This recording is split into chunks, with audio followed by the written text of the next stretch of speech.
What if events went differently in Sam Raimi's Spider-Man 2002? Welcome back, my fellow watchers of the Multiverse, to another brand new Marvel's What If episode.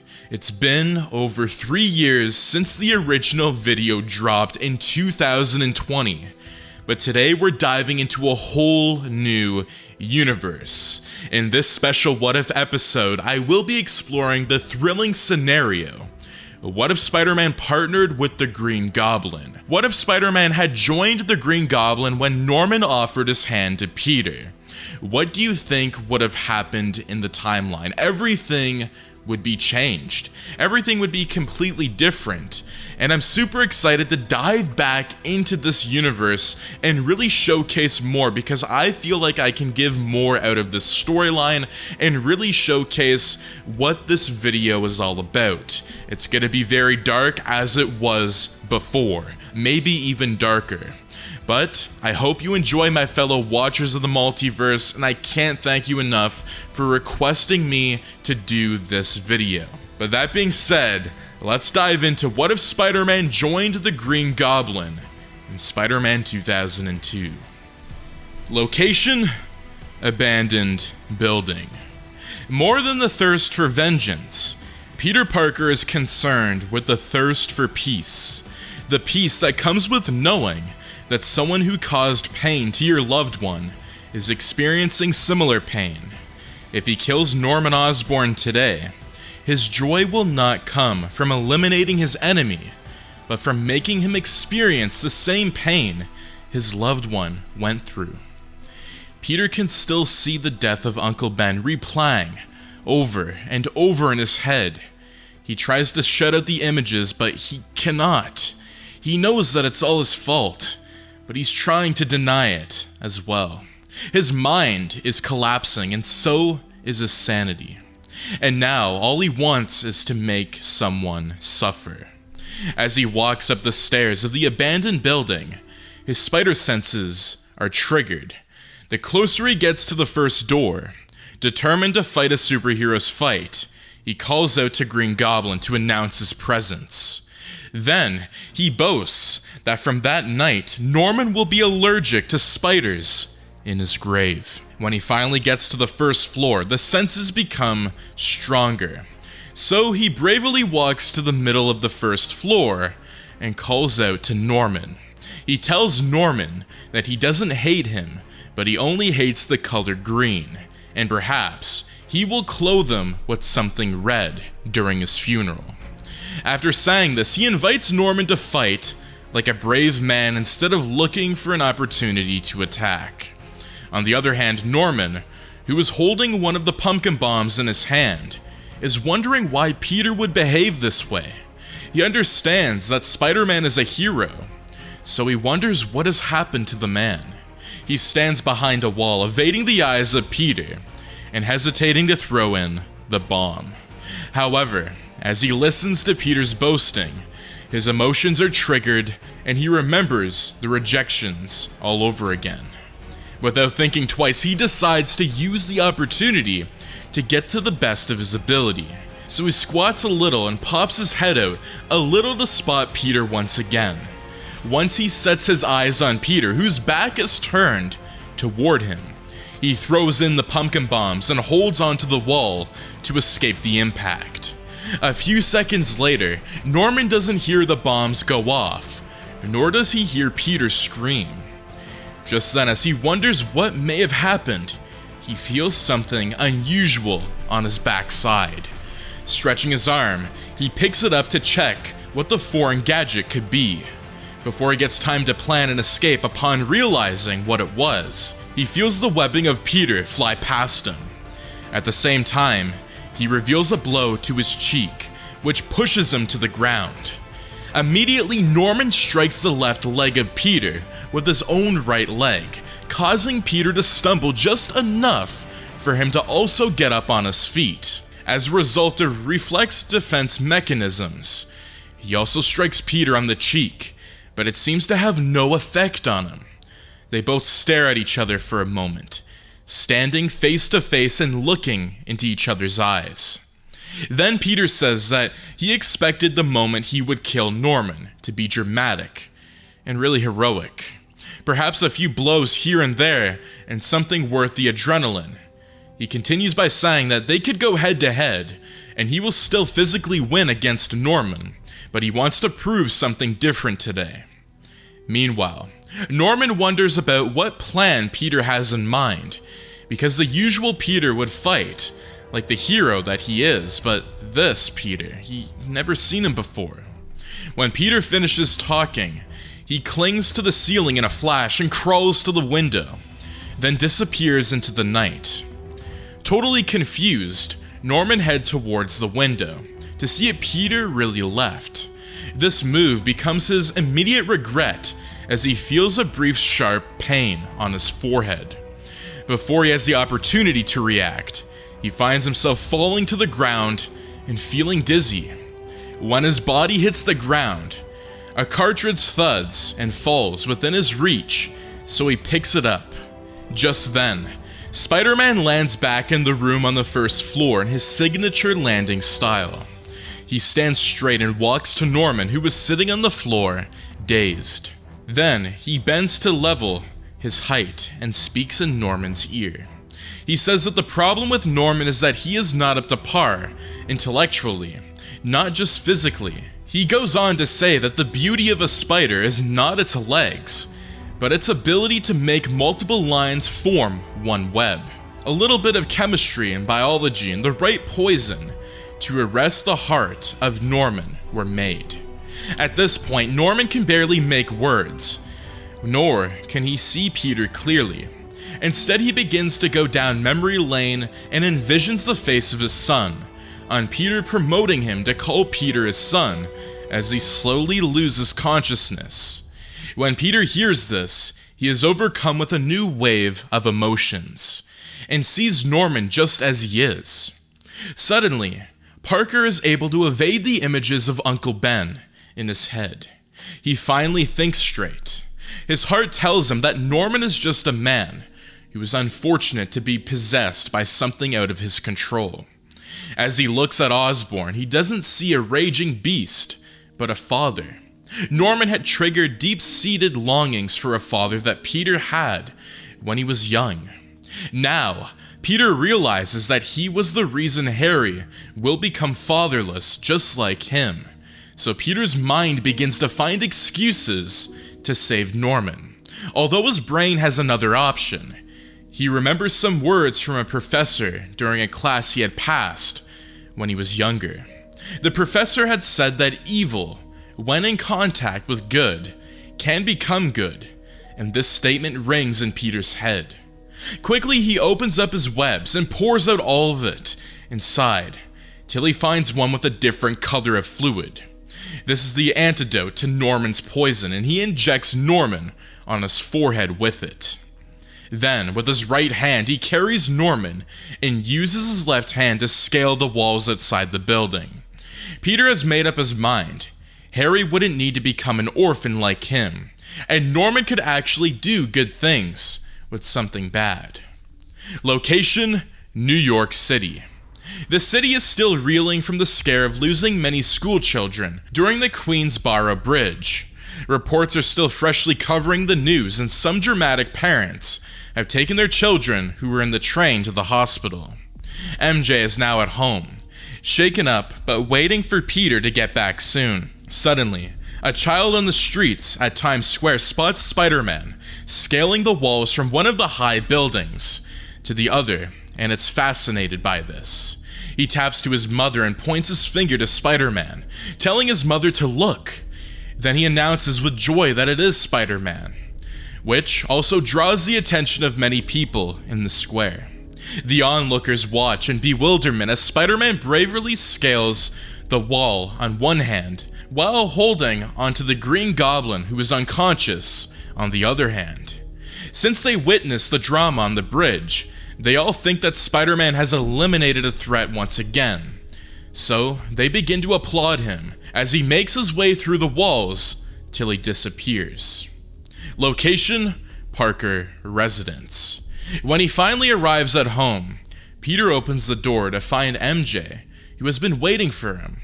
But when MJ spots him, she is both terrified and confused to see Peter with the Green Goblin. However, she puts away that fear and stretches her hands out to feel his body. Mary Jane asks Peter if he is hurt in any way, to which Peter responds with a no. He is surprised she still has access to the house. Peter then enters the house and heads to one of the rooms to drop the Green Goblin on the bed, as Mary Jane follows him. MJ has already learned about the secret identity in this timeline, and she watches in silence as Peter opens a cupboard to get ropes and tie Norman's hands and feet. Alarmed, she asks Peter if the Green Goblin is still alive, but Peter doesn't respond. Then, she goes on to ask why Peter brought the Green Goblin into their home, but Peter asks her to lower her voice a little. When he is done tying the goblin to the bed, he leaves the room, followed by Mary Jane, and locks the door with a key from outside. As they walk back to the sitting room and Peter removes his bodysuit, he is comforted by Mary Jane, who asks why he brought the Green Goblin back home. However, Mary Jane doesn't see Norman's face because his mask is still on. Mary Jane stands in front of Peter when he takes off his spider suit and starts a face-to-face confrontation. She sarcastically asks Peter if he is aware that Norman had tried to kill her earlier. Before Peter responds, she sits on the sofa in front of him and cries, stating that she was just shaken up earlier and was shaken about the revelation that he was Spider-Man. Despite the fact that they had broken up, Peter bends in front of her and takes her hand. Then, he asks her if she trusts him, and she nods with tears streaming down her face. She goes on to say that she trusts Peter but doesn't trust whatever he has in mind. Peter then says that she would not forget that he loves her, and he will be there for her if anything happens. As she listens to him talk, her eyes keep going back to the room door because she is scared, so Peter turns her face fully to him and assures her that everything will be okay. Then, trying to make her laugh, he tells her that the Green Goblin has been caught in the spider's web and will not be able to escape it, to which Mary Jane responds with mild laughter. Peter then sits on the sofa, and Mary Jane asks what he will do when Norman wakes up. Peter says he's not so sure, but he will say or how he will go about it, but he hopes that there is a real opportunity to change things. Mary Jane says that she hopes he is doing the right thing. Peter doesn't say it out loud, but he also hopes he's making the right choice. He immediately thinks about how Harry and Mary Jane would feel if they found who the Green Goblin really was. Later that evening, Peter wakes to the sound of muffled words and mild noises in his house. At this late hour, Mary Jane has gone back to be with Harry and left him alone again. Standing and gaining courage, he heads to the door of the room and opens it to find Norman trying to wire his hands free from the ropes. Peter walks towards him and sits by the bed, and Norman's eyes show he is clearly trying to make sense of what's going on. A few seconds after they sit in silence, Peter tells Norman how he always wanted a father, and how having no father affected his life. He also explains how his mind has been experiencing several side effects ever since Uncle Ben died. Norman laughs and says that Peter failed at killing him, and that he will not hesitate to kill him when he breaks out of the ropes. Peter laughs and reminds him that he still has the poison, which will take him out in the next few minutes. There is no way Norman will stand a chance in the battle, and he knew it. Then, he releases Norman's hands free and feet and says he is giving him a once-in-a-lifetime opportunity, claiming that Norman deep down is not evil and can actually regain control of himself and change the narrative surrounding him, and brings out a serum from his cartridge. He continues saying that since Norman has always wanted to work with him, he is giving him the opportunity. Peter explains that the serum will help him repress the goblin to a percentage of severity, and that the rest Norman will overcome as they work together. However, Norman doesn't agree in his heart, but he decides to take the partnership so he can gather all the information necessary to take out Peter. So he collects the serum and injects himself then, and throws the serum away to the ground. Stretching his hand to Peter, they shake a firm handshake. 3 weeks later. Location: Queensboro Bridge. A lady with her hands shaking dials 911 on her phone to report that her boyfriend, who is about to jump from the bridge. Her voice is shaky and she can barely make coherent sentences. Her boyfriend just stands at the edge, staring into the air and refusing to respond to her pleas. He is holding a knife, and he threatens to use it on anyone who gets near him. People pass by and look at them as they drive through the bridge, but a crowd of good people gather beside her. Again, he attempts to throw himself, which makes people scream, and his girlfriend cries harder, but he stops himself as he looks into the water. Then, turning to his girlfriend, he asks her to forgive him and takes the deep dive down. Before she is able to run close to the bridge and look down, she sees the Green Goblin and Spider-Man climbing up the bridge with their boyfriend in Spider-Man's arms. The boyfriend cuts Spider-Man multiple times, but Spider-Man still holds him. However, when Norman tries to hold the boyfriend too, the boyfriend strikes Norman's chest with the knife, which makes Norman very angry and vengeful. So, he immediately throws the boyfriend off the bridge out of anger, and Peter tries to catch the boyfriend, but misses by a little bit. The crowd screams and Peter looks at Norman, feeling a lot of anger. Then both of them run from the scene immediately. By the time they arrive at an alleyway, news has spread through the city, with reporters asking if Spider-Man can really be trusted, and that if he's working with the Green Goblin. And some headlines reading that Spider-Man has been caught in the green web. Angry, Peter removes his mask and goes face to face with Norman, asking why Norman killed the boyfriend. Norman responds by saying that he tried but couldn't control himself when the boyfriend had cut his chest. Peter laces the alley, terrified at what just happened, while Norman sits on the floor, both wondering what to do next. As Peter struggles to think of his next move, he begins to realize that no one in the city considered that he tried to make the Green Goblin a hero. All everyone in the city could think about was how they messed up. To this extent, Peter is boiling deep inside. The people do not deserve him, Peter grunts, as he stares at his reflection in a puddle of water. The reflection gives him a wicked smile. Location: Osborne Residence. Harry sits at the table with Mary Jane as the news broadcasts Spider-Man's failure that morning. Mary Jane is not as surprised as Harry because she had earlier seen the Goblin at Peter's house. But when Norman opens the door and enters with Peter, Harry raises his brows because he has a greater issue for concern. For the umpteenth time, Peter and his father have returned home together and have developed an unusual closeness. But today, there seems to be tension between them as Norman goes to his room and Peter sits on the chair at the table. When he hears the news on TV, he picks up the remote and presses the power button. Harry bites his lips as he witnesses all of this. His father's new bond with Peter upsets him, but what upsets him more is that they are hiding something from him. Later that evening, when only Harry is at home, he hosts the dinner room, trying to stop himself from searching his father's room. Nowadays, Norman has been more protective of his room, and calmer than usual. After a few moments of pacing, he hits a table with his right hand, and swears as he talks towards Norman's door. Just then, the knob of the front door turns, and Norman steps in, hurriedly. However, he isn't pleased because he needs to get his costume, and Harry is at the same door.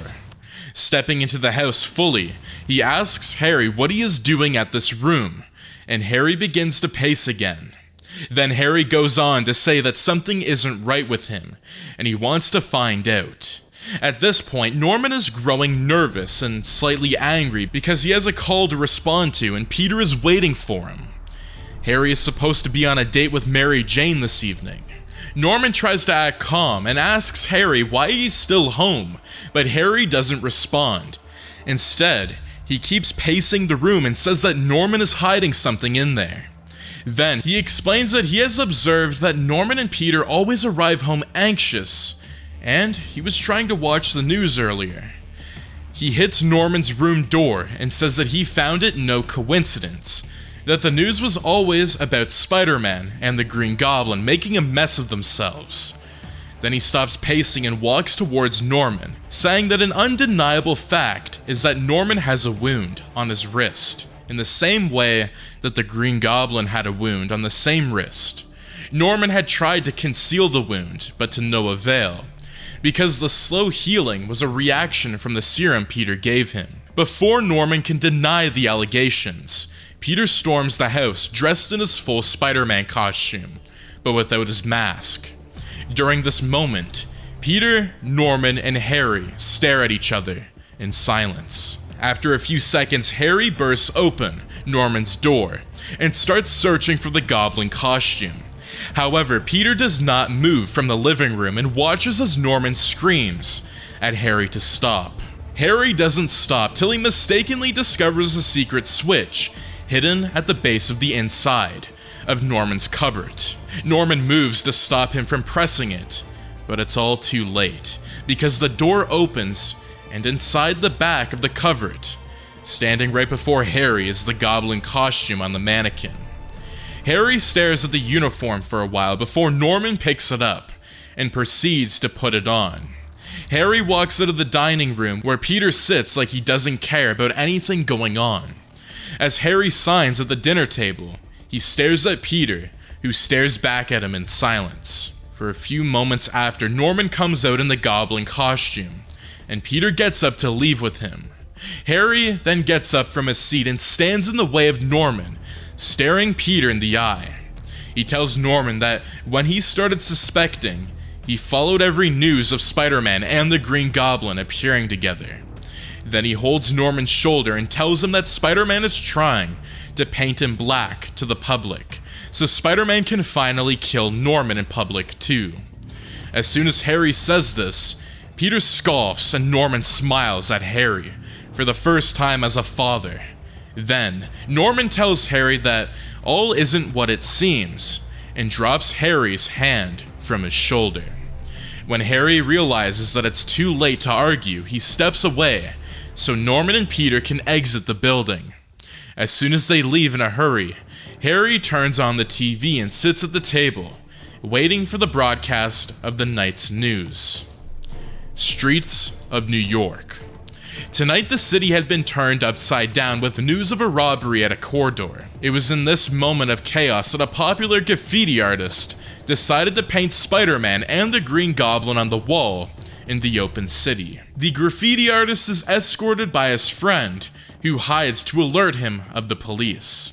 By the time the police patrol finds them, it becomes a chase of people, and severely injured them. The painting had shown Spider-Man being stabbed by the Green Goblin with a sword and was titled Hero to Zero because of the trend's escapes of Norman and Peter. So as the graffiti artist run with his car, since he is lucky to have one, the police pursue with their own car and keep firing bullets. Eventually, the man steps out of his car in the open city and walks the less busy road quickly, hoping to get away with blending in. Then the graffiti artist heads into a lonely street corridor to hide and recover from the bleeding. All the while, the graffiti artist's friend had been managing to record part of the chase, hoping to post bits anonymously to the net and gain more followers. So the friend stays a distance away to record. Just when he thinks everything is okay, he looks up from the ground where he sits and sees Spider-Man and the Goblin with him. They exchange no words with each other until Spider-Man shoots an injection at the man from his webs. Turning his back to leave, Spider-Man says that it will help the man heal faster, while the Goblin says they have more pressing issues to attend to before they leave. By the time Peter and Norman arrive at the door of Peter's house, Peter realizes it is open again. They can't go back to Norman's house because of Harry. Thinking it's Mary Jane who's inside, Peter enters the house, only to find Aunt May sitting on a sofa. He calls out to her in surprise after staring at Peter for a while. Tears stream down her face. She says that she thought she raised a good boy, and looks at what he has become. The television is on, and a video of Spider-Man injecting the artist is shown. When the friend checks on the artist died. Then Aunt May picks up the phone and dials 911, reporting that she knows who Spider-Man is. Before she is able to give them the address, Peter rushes to her and tries to grab the phone but is not successful.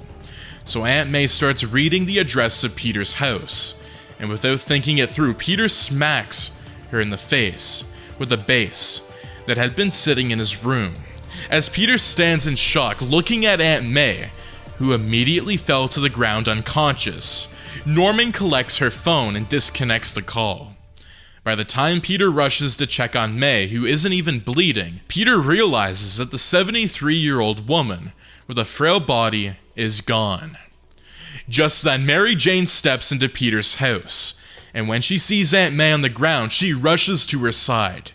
MJ checks for a pulse on May's hand and looks at Peter, terrified.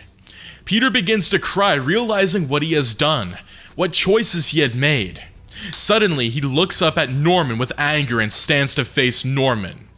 Peter tells the Goblin that this is all his fault, and Norman says that it isn't true. Then, Norman says that Peter has always been evil, and asks Mary Jane to leave with him, so Peter can bury his dead. Still very angry, Peter grabs Mary Jane by the wrist, and says that the law of humanity is an eye for an eye. Before Norman can respond, Peter grabs Mary Jane tightly with his hand and tells Norman that their fight is still on, and he must lose somebody too. Then he disappears with Mary Jane. Location: the Shoreline. Peter and Norman stand face to face with each other on this night. It has been a few minutes into their fight and the rage is on. Norman picks up a stone and shoves it at Peter, who dodges. Then, Harry screams from the distance where he stands and asks Peter where he kept Mary Jane, but Peter does not respond. A few minutes after, Harry makes out muffled screams from the bridge and discovers Mary Jane is tied there. So he runs to the bridge to get her. A little distracted, Peter tunes to watch Mary Jane on the bridge, so Norman uses his hand and punches him close to his eyes, which causes Peter to stumble. Falling to the ground, Peter brings out the knife from his shoes and swipes it in the air to deter Norman while he regains his balance. However, this doesn't work as Norman rests his knee on Peter's chest, while Peter struggles with blurry vision. As Norman brings out his knife, Peter regains himself slightly. When he sees Norman with the knife, Peter quickly stabs Norman's neck. And since Norman is on top of Peter, he also stabs Peter in the neck. As blood gushes out of their neck, Norman and Peter look at each other in the eye and communicate without talking. Both Spider-Man and Norman have been caught in a web of blood, and there's no way home. And that is going to be it for part 1 of What If Spider-Man Had Joined Green Goblin. Now, a lot of people are going to ask, well, wasn't it Green Goblin joining Spider-Man? Well, no, this was a manipulation game from the very beginning. And Norman, after everything, has finally got what he wanted. And now we're here where we left off from 3 years ago at the Shoreline. And now we're going to be continuing the storyline from the Shoreline and what's finally going to happen. A lot of people want to know what the heck's going to happen. Who's going to live?